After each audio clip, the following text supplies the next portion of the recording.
The winter outlook this year predicts temperatures to be slightly above normal and precipitation right about normal.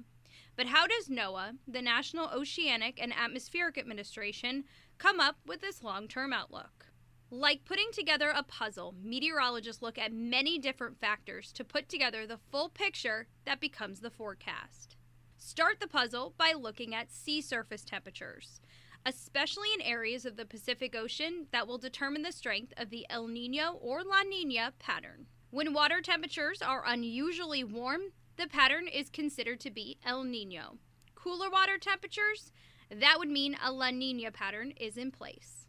This is where the picture starts to come together, because the temperature of the Pacific Ocean is really key in driving global circulation that impacts both temperatures and precipitation.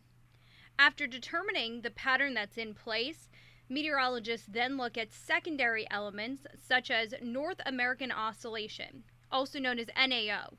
This is the fluctuation in the difference of atmospheric pressure at sea level.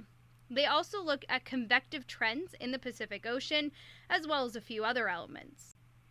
Meteorologists take the data in different combinations to see how it's acted in the past. They put all of this data into a matrix to get the probability of the outcome, and then this gives us our long-range outlook.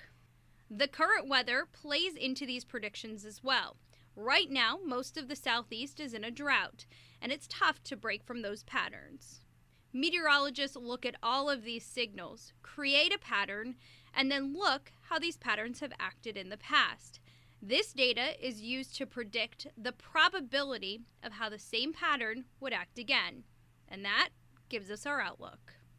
Many farmers turn to the Farmer's Almanac for a long-term forecast, and while no one really knows the secret behind the Farmer's Almanac, many meteorologists say they may be right sometimes, but there's no way from a scientific standpoint to produce a detailed long-term forecast. The outlook is just a prediction. It is important to keep up with daily forecasts because short-term trends, they can change, and maybe, just maybe, we'll be talking some wintry weather this season. For Storm Team 2, I'm meteorologist Ariel Hooley.